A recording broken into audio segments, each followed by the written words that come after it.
अभी एक नई स्टोरी सामने आई है कि इसी पुलिस फाउंडेशन के एक बहुत ही ज़्यादा ये पॉश सेक्टर में है। इसका एक कमर्शियल प्लॉट था 14 कनाल का, वो सिर्फ 1 रुपए में फरोख्त किया गया है। 1 अरब रुपए में, 1 अरब 8 लाख रुपए गालबन जो है के अंदर फरोख्त किया गया है। इसकी बड़ी होशरुबा तफसीलात हैं। रियाजुल हक ने इसके ऊपर बड़ा काम किया है, हमारे सीनियर रिपोर्टर हैं। रियाज, इसके मतलब बताएं पहले एक तो इस स्टोरी की ये आज की लेटेस्ट ये क्या है? बहुत शुक्रिया आमिर साहब। आमिर साहब, बड़ी इसकी जब डॉक्यूमेंट्स पढ़ते हैं और तफसीलात में जाते हैं तो हैरान कुन, आपने जैसे कहा कि इंकशाफात होते जाते हैं कि एक ऐसे इदारे में जिसके प्लॉट्स और ये सारा पुलिस फाउंडेशन बनी ये थी कि शहदा के जो प्लॉट्स होंगे ये शहदा को प्लॉट दिए जाएंगे। और अब ये ऐसी बंदरबाट शुरू हो चुकी है कि दिसंबर 2023 में अखबार में एक इश्तिहार आता है कि जी ये एक प्लॉट है और इस प्लॉट की जो है हमने ऑक्शन करनी है।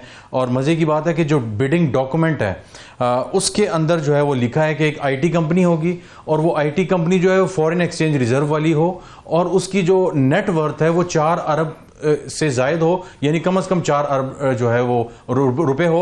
और जो ऑडिट की जो रिपोर्ट्स हैं वो हमारे साथ शेयर की जाएंगी, उसके बाद जो है हम देखेंगे उस पर क्या होगा। और ये आईटी कंपनी को देने का मकसद सिर्फ ऐसा लगता है कि शायद किसी मखसूस एक कंपनी को देना था, क्योंकि ये जनरल पर्पस प्लॉट था। तासुर ये मिलता है कि ये टेलर मेड किस्म की स्पेसिफिकेशंस बनाई गई कि किसी खास मखसूस ग्रुप को देना था। बिल्कुल, इससे इंप्रेशन ये लगता है क्योंकि एक जनरल पर्पस प्लॉट है, या तो आपने स्पेसिफाई किया हो ये एजुकेशनल पर्पस के लिए या कुछ खास उसके लिए, जिस तरह कब्रिस्तान या प्लेग्राउंड वगैरह होता है, तो ये स्पेसिफाई नहीं था, एक जनरल पर्पस प्लॉट था। और उसको इन्होंने जनाब बिडिंग डॉक्यूमेंट के तहत जो चला दिया।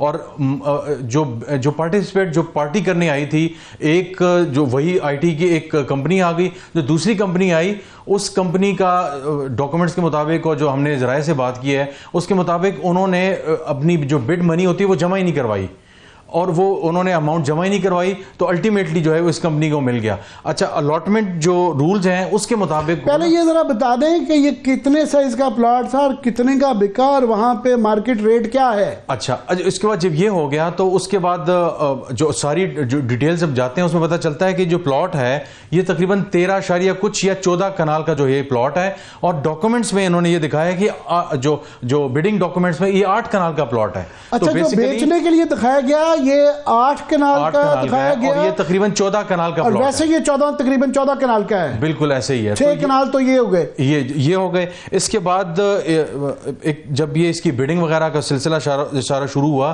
तो अचानक पता चला कि जनाब कुछ लोग नैब चले गए। तो नैब ने तकरीबन 19 फरवरी 2024 को जो है बाकायदा तौर पर इनसे रब्ता भी किया कि आप ये चीज़ करने जा रहे हैं तो बराए मेहरबानी ये जो है ये सारी तफसीलात हमें दे दें। और ये सारा कुछ, वो सारी तफसीलात जो मशकूक किस्म की थी वो उन्होंने मांगी।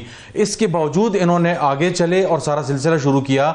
और अलॉटमेंट जो रूल्स के मुताबिक ये था कि जब तक फुल पेमेंट नहीं होती आपने ये प्लॉट जो है, इन्होंने तकरीबन 1 अरब 8 करोड़ 50 लाख रुपए में जो है ये प्लॉट बेचा। और तकरीबन इसकी जो रफ अमाउंट बनती है वो 6 से 7 अरब रुपए की मालियत बनती है 14 कनाल प्लॉट की। लेकिन इन्होंने क्या किया कि 15 करोड़ रुपए की रकम देते ही उन्होंने जो है वो पोजेशन जो था वो उस कंपनी को दे दिया। उन्होंने अब 4 दीवारी लगा ली और बाकायदा तौर पर उन्होंने उस जगह पर कब्जा कर लिया है। जो अगेन जो अलॉटमेंट रूल्स थे उसके बिल्कुल ये खिलाफ गई है ये सारा जो इन्होंने प्रोसेस किया है। तो 150 मिलियन यानी 15 करोड़ रुपए उन्होंने पेमेंट उसको कर दी और उसके बाद उन्होंने कब्जा भी उसको दे दिया। और कहा यह जा रहा है कि एक और चेक जो उन्होंने दिया था कुछ मिलियंस का वो भी बाउंस हो चुका है। इसके साथ साथ इसको सील्ड ऑक्शन के जरिए, पब्लिक ऑक्शन नहीं हुई इसकी। अच्छा, एक खास की स्पेसिफिकेशंस की गई, साइज उसका छोटा बताया गया और फिर जो है सील्ड एनवलप के अंदर जो है ये दे दिया गया। जो रूल्स हैं, जो बिडिंग के रूल्स हैं उसके मुताबिक इस नेशनल पुलिस फाउंडेशन के जो सारे बोर्ड के जो रूल्स हैं उसके मुताबिक जो है वो सील्ड बिड कभी नहीं होंगी, ओपन बिडिंग होगी। इससे पहले 2014 में स्कूल को कुछ प्लॉट्स देने थे तो बोर्ड ने बाकायदा तौर पे कहा कि सील्ड बिड जो है वो सील्ड बिड जो है वो हम नहीं लेंगे, हम ओपन बिडिंग करेंगे। और वो उन्होंने वो कैंसिल कर दी थी। लेकिन इस मरतबा ये हुआ कि खामोशी से उन्होंने सील्ड बिड जो है वो करवाई और उसके बाद जो है ये प्लॉट जो है वो उन्होंने इसका कब्जा दे दिया। और अगेन द रूल जो है वो ज़ाहिर एक साहब जो है वो बाकायदा तौर पे अदालत भी जा चुके हैं। यहाँ मार्केट रेट कमर्शियल प्लॉट का इस इलाके में रफली बड़ा स्पेसिफिक करना तो बताना मुश्किल है, 1 कनाल के प्लॉट का कितना होगा? इस सारे जो प्लॉट का तकरीबन जो बताया जा रहा है कि 6 से 7 अरब रुपए बनते हैं, और ये 1 अरब 12 करोड़ 50 लाख रुपए में जो है इन्होंने बेच दिया। तो 6 से 7 अरब का प्लॉट था, वो तकरीबन जो है 1.5 अरब और समथिंग जो है उन्होंने बेच दिया। आप इससे अंदाजा लगा सकते हैं कि 70-80% जो है जो रकम थी, बाकी जो है वो एक किस्म की ओब्लाइज कर दिया गया या जो भी था, लेकिन इन्होंने एक मखसूस अंदाज में इसको किया। इसमें जो बोर्ड में जब ये बिडिंग प्रोसेस के लिए जब सारा सिलसिला चल रहा था, तो 2 पुलिस ऑफिसर जो थे, डीआईजी पुलिस जो थे करीम खान साहब, वो खैबर पख्तूनख्वा से उनको सरेंडर करवा दिया गया, और एमडी साहब ने उनको जो है वो वापस भिजवा दिया, क्योंकि इस मिनट्स के मुताबिक उन्होंने बाकायदा तौर पे एक डिसएग्रीमेंट का इजहार किया। उन्होंने कहा ये सील्ड बिड जो है वो आप जो है वो नहीं कर सकते, ओपन बिडिंग आपने करनी है। इसके साथ साथ जो है तनीरुल हसन साहब हैं, डिप्टी डायरेक्टर जो है वो हाउसिंग के थे, और वो पीएसपी जो थे वो थे, और इनको गिलगित बल्तिस्तान वापस भेज दिया गया है। इनकी भी जो है वो इन्होंने बाकायदा डिसेंटिंग नोट जमा करवाया था। इन्होंने कहा कि रानू वैसे उन्होंने डिसेंटिंग नोट करवाया था, ये करीम खान साहब ने, डिप्टी इंस्पेक्टर जनरल जो है, ये पहले एक कनाल का प्लॉट, ये जो सस्ते थे 10-10 करोड़ के जो हम बता रहे हैं, कनाल प्लॉट 15 लाख में और मामूली कीमतों पे लिए गए, उसमें ये करीम खान साहब का भी नाम था, एक कनाल के प्लॉट के अंदर। जी जारी रखिएगा। जी। तो इसके साथ साथ फिर बाकायदा तौर पे जो बाकी कंपनीज थी उसको तकरीबन उन्होंने डिस्क्वालीफाई कर दिया। तो ये पूरा पुलिस फाउंडेशन का जो सारा, हम इसको समझने की कोशिश करते हैं। हमने एमडी साहब को सवालात भी भेजे हुए हैं कि अभी आपने जो प्लॉट्स का जिक्र किया, तो उन्होंने कहा ये जा रहा है कि दूसरा प्लॉट था। इसमें हम एमडी साबिर अहमद साहब को सवालात भेज चुके हुए हैं और अभी तक जवाब नहीं आया। पिछली दफा भी वो जो 10 करोड़ रुपए का प्लॉट 15 लाख में दिया था, उनका एक्सटेंडेड जवाब होता है कि हर चीज जो है ना असूल ज़ाब्ते के मुताबिक की गई है, हालांकि नजर नहीं आ रहा होता असूल ज़ाब्ता किसी किस्म का, और इंतजार भी नहीं किया जाता। वो स्याही सूखने से पहले वो बेच भी दिए जाते हैं अक्सर वो प्लॉट। साबिर साहब का किरदार जो है, एमडी जो इस वक्त मौजूद हैं, इनका इस वक्त बहुत मशकूक किरदार है। ये गालिबन रिटायर होने वाले हैं, और हाल ही में ज़रा ये भी तफसीलात लोगों को याद दहानी के लिए करवा दी जाए कि हाल ही में इन्होंने किस तरीके से वहाँ पे, ये एक जल्दी है वहाँ पे पुलिस फाउंडेशन में, लगता है कि एक लूट सेल लगी हुई है और जल्दी में प्लॉट बेचे जा रहे हैं, रोज़ रोज़ नए नए आइडियाज़ लेके आए जा रहे हैं।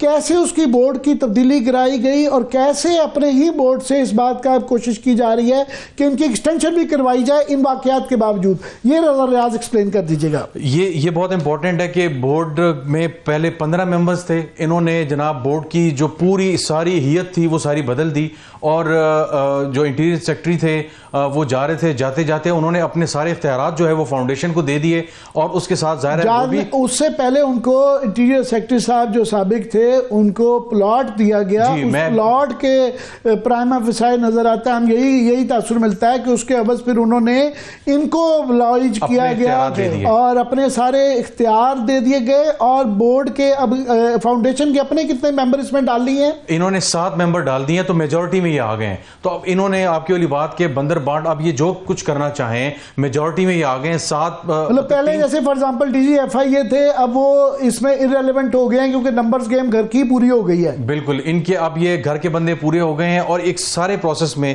जिस प्लॉट की हमने बात की, जो तकरीबन 13 से 14 कनाल का जो प्लॉट था और 7 अरब रुपए का प्लॉट था, उसमें जिन एम्प्लॉइज ने जब बाकायदा तौर पे इसमें हिस्सा लिया, उनको बाकायदा तौर पे ओब्लाइज किया गया, उनकी प्रमोशंस भी हो गई, और बाकी जो लोग थे उनको जो है वो इन्होंने साइडलाइन किया, जो कुछ भी हुआ है। लेकिन बाकायदा तौर पे अब चीज़ों को बड़ा छुपाया जा रहा है। आप चीज़ें जाके उनसे पूछते हैं, डिटेल्स मांगते हैं, तो बहुत ही नॉन ट्रांसपेरेंट तरीके से जो है आपसे ना डिटेल्स शेयर की जाती हैं, ना आपको कुछ बताया जाता है। और बोर्ड ये तो असद की स्टोरी में कोई गालिबन 7 प्लॉट्स का जिक्र था, मगर अभी बताया जा रहा है कि इसके अलावा भी वहां पे प्लॉट्स हैं जो कि दिए गए हैं। इसके अलावा भी बिल्कुल प्लॉट्स हैं, और इन्होंने इसके अलावा एक नया जो सिलसिला वो ये शुरू किया है कि जिन लोगों को एक ज़माने में उन्होंने प्लॉट्स जो है वो अलॉट किए, तो इन्होंने क्या किया कि उनकी ज़ाहिर है वो डेवलपमेंट चार्जेस या दूसरे चार्जेस होते हैं, तो वो कुछ लोगों ने अदा नहीं किए, बहुत से लोगों से ज़ाहिर है सोसाइटी उस तरह परसू नहीं किया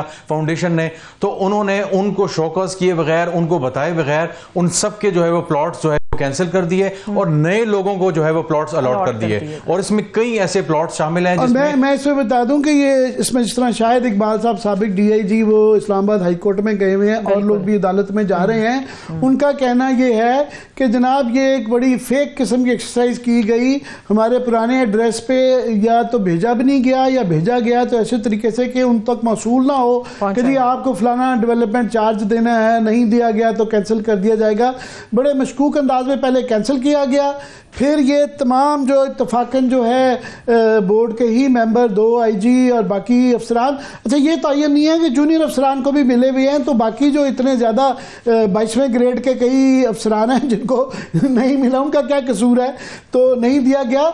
और फिर जो दिया गया वो भी देने के बाद कईयों ने बेच भी दिया दूसरे तीसरे दिन, ऐसा ही है। बिल्कुल ऐसे ही है, इन्होंने फौरन जो है वो बेच दिया क्योंकि उन्हें पता था कि जाहिर है जब मिली भगत से मामला होता है तो कोशिश की जाती है कि जल्द से जल्द इस मामले को, इस गन को साफ किया जाए। पहले अगर किसी का लेके इनको दिया है तो इनसे लेके किसी और को भी दिया जा सकता है, तो इसलिए पहले ही उन्होंने बेच दिया। इस्लामाबाद के भी सुना सीनियर अफसरान है, उनको भी कुछ को मिला है। बिल्कुल इस्लामाबाद के सीनियर अफसरान शामिल है उसमें, उसके नाम फिर कभी हम फॉलोअप स्टोरी में मजीद देंगे जब हमारे पास मजीद डॉक्यूमेंट्स आ जाएं।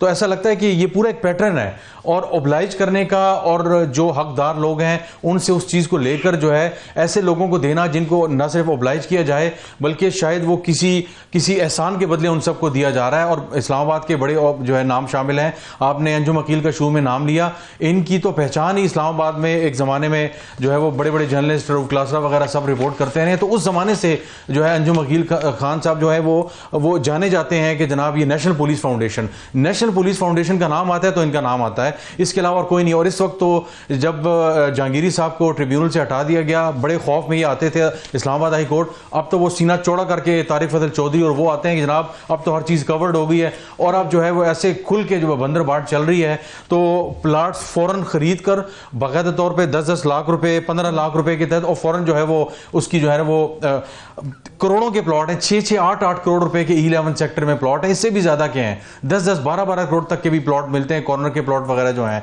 और वो जनाब 15-15 लाख रुपए में इनको मिले और आगे इन्होंने फौरन जो है वो फरोख्त भी कर दिए हैं।